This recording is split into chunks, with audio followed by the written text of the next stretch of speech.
So just as review, this is a coordinate plane right here.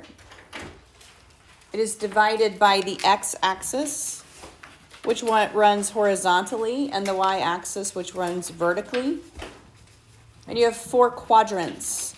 They start in the top right corner and they go counterclockwise. So we have 1, 2, 3, 4 quadrants here. The origin is this point O that they have labeled here, which is at 0, 0. All right, so the origin is at 0, 0. And this is basically where you move from when you plot points. When you plot points, you have a coordinates. So you have x, y coordinates.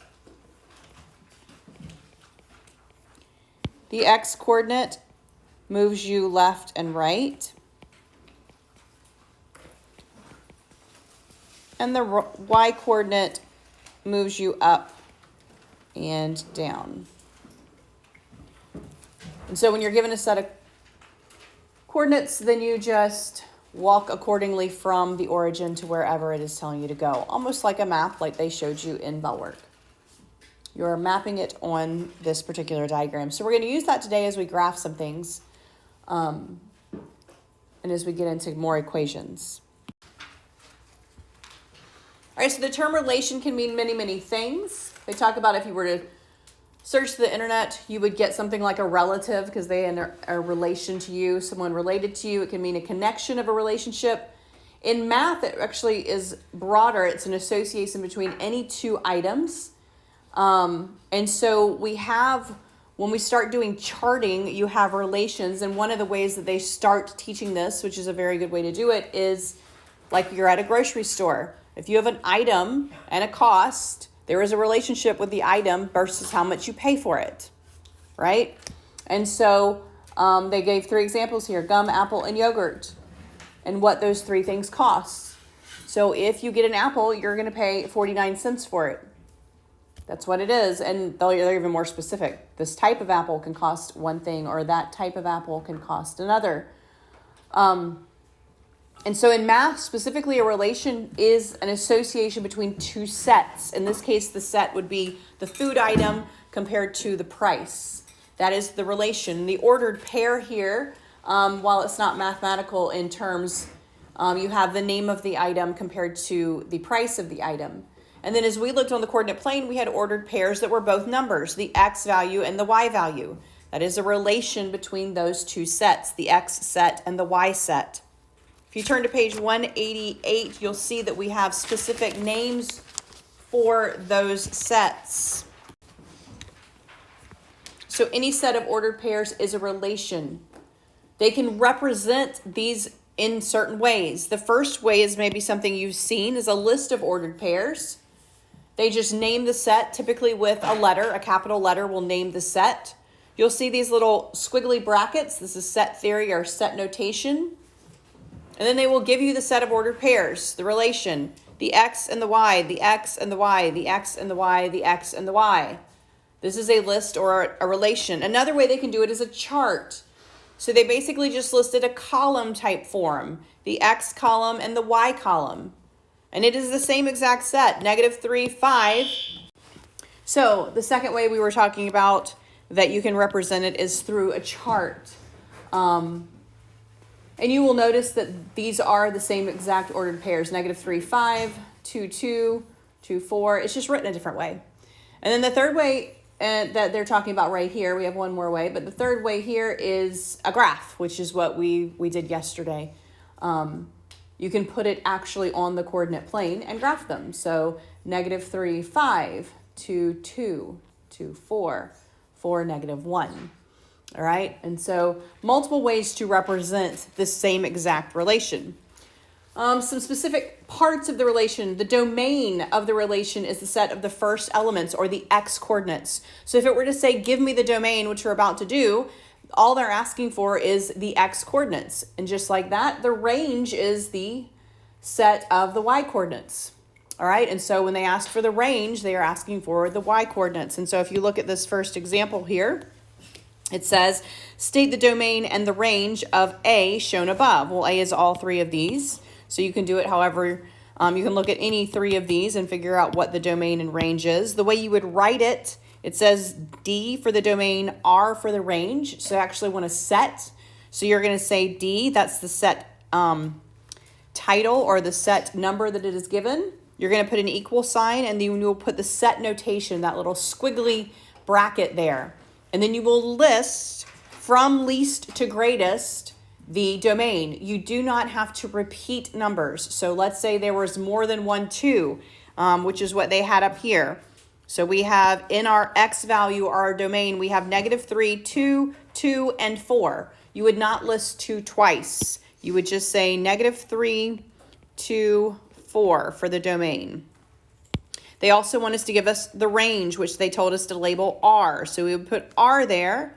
We would put the bracket symbol again. And then we would do this from least to greatest. So it gave it to us 5, 2, 4, and -1. We're going to list it least to greatest. So we're going to say -1, 2, 4, and 5.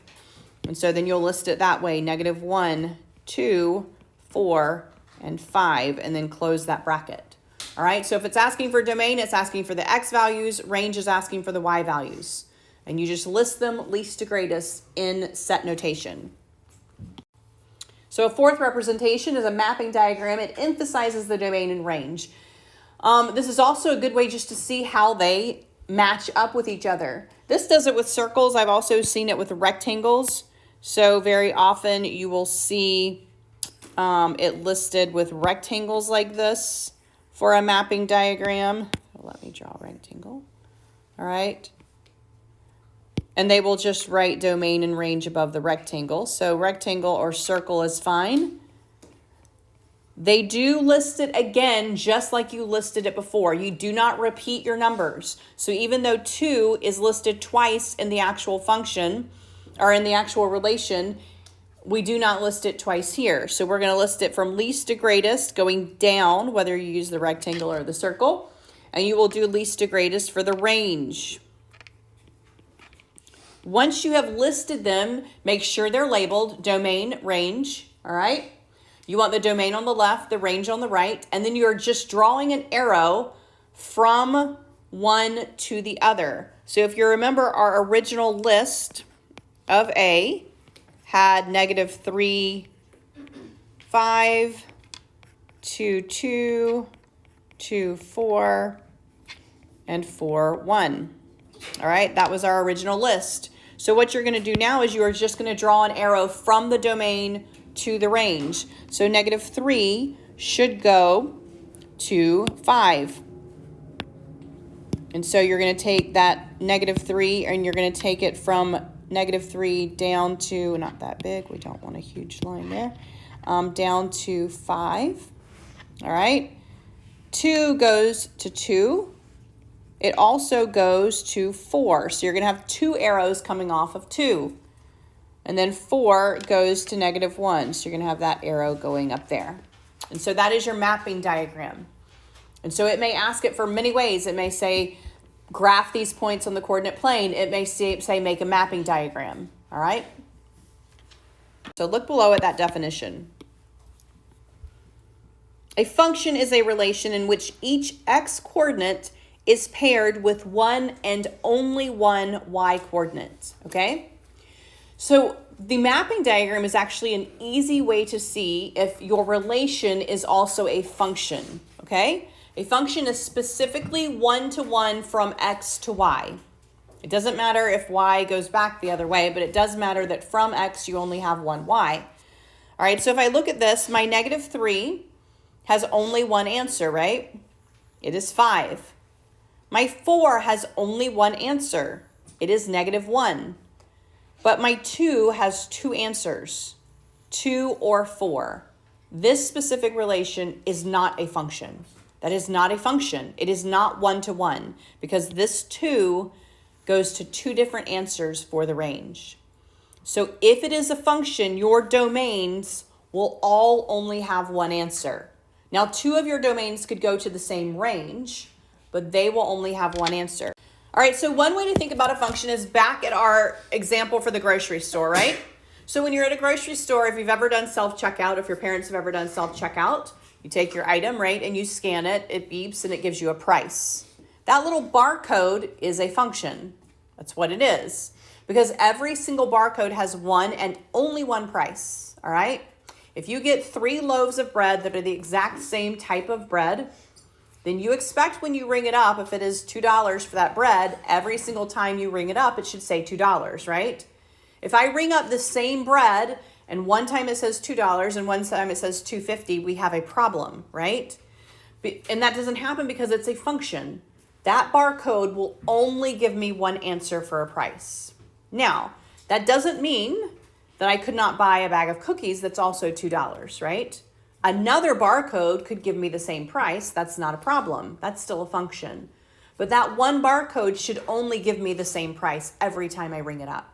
It is a one-to-one relationship. That is a function. All right? That's a function. And so that's what you're looking for when you're looking for functions. All right? So let's try some of these. Page 190. 3 and 4 state whether it is a relation. A relation. Remember, relations have x and y's. X and y's. 2 sets. A relation is between 2 sets. Number 6 wants you to draw a mapping diagram and tell whether it is a function. Whether it is a function. Now, functions are also 2 sets, but specifically it's going to be 1-to-1. And then 10 wants you to just state the domain and range. Just tell me what they are, saying D and R. And then also tell me if it is a function. Do you have a 1-to-1 relationship there? So relations are between 2 sets of numbers, and only 2. Functions specifically are 1-to-1. And your domain is your X and your range is your Y.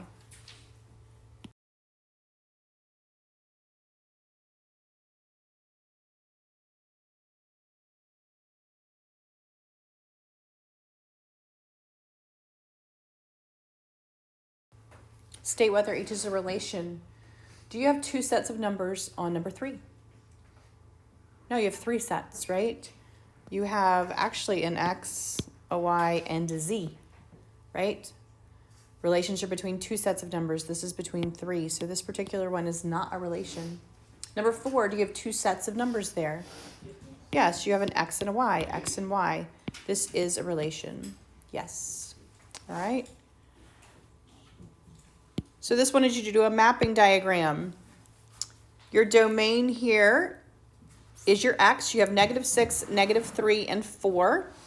This was actually in least to greatest, so you can just list -6, -3, 1, and 4. And then your range was -5, 4, 7, and -3. So your range, -5, -3, 4, and 7. All right? And then you need to draw your arrows. So -6 went to -5, -3 went to 4, 1 to 7, and 4 to -3. So your mapping diagram should have looked something like that, using circles or rectangles, either one. Now, is this a function? Everything in your domain has only one answer. So yes, this is a function. Domain. Well, the domain were your X's. What was your domain here? 3. Just 3. Yeah, we only had one number. It was just repeated. So your domain was just 3. Your range then were all of your Y values. 2, 3, 4, 5, and 6. Was this a 1-to-1 relationship? No. 3 had actually 5 different answers. This was not a function. This is not a function. All right. A local grocery store is having a sale on potato chips. 1 bag regularly sells for $2, but if you buy 2, you get a third one free. Represent the relation between the number of bags purchased from 0 to 12 and their cost using a table and a graph. Are these ordered pairs a relation? What is the domain? What is the range? Are these ordered pairs a function? So, if you buy 0 bags, obviously you pay $0. If you buy 1 bag, you pay $2. If you buy 2 bags, you pay $4. 3 bags is also $4 because that one was free, right? So you'll notice that then we have a 4, 5, but 6 is the same as that because every third one is going to be free. 10, 12, and 12. That third one is free. 14, 16, 16. This fourth one is free. All right. So is this a relation? Well, yeah, we have number of bags compared to cost. That's a relation. It's a comparison between two sets. All right. The domain then would be our 0, 1, 2, 3, 4, 5 up to 12. Our cost would be from 0 to 16. All right, so we noticed that we did it domain and range, our x and our y when we plotted it this way. And of course, plotting it's easy. We just plot those points. All right. Now they want to know, is this a function? Is this a function? Why or why not? Remember, your function is a one-to-one relationship from your domain to your range. Is there any domain that has multiple answers for a price? No. This is a function, right? 0 only has one answer. It is $0. 5 only has one answer. It is $8. It does not matter that 6 is also $8 because 6 only has one answer, right? It does not matter if you have multiple ranges that have the same number. It matters if your domain repeats with different numbers. Then you have a problem. It is one-to-one from domain to range, not the other direction. So this would be a function, yes. This is a function. There is no number of bags that has two different prices. If you buy 10 bags, you are always going to pay $14. There's not another option for 10 bags of chips. All right, so this would be a function. Any questions?